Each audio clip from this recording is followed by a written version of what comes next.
So ayun nga guys, so kagaling lang namin sa Batangas para kumuha ng mga pizza. So ayun, yan, inaayos na nga po namin yung pizza para bukas ready na yung mga pizza namin paninda. So ayun guys, more chika kami dyan eh. Mga marites.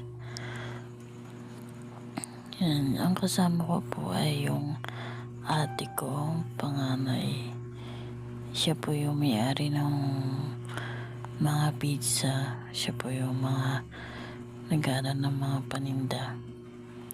So ako tumutulong lang sa kanya kasi wala siyang katulong.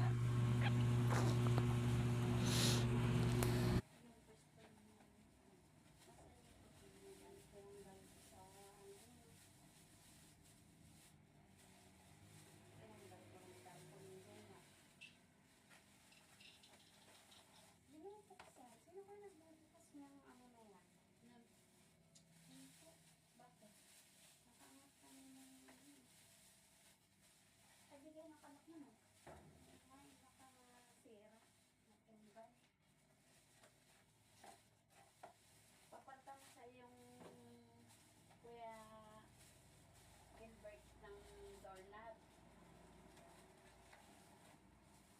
Wala nga yung lock dito sa loob. Hanggang dito lang yun. Paalis mo sa kanya.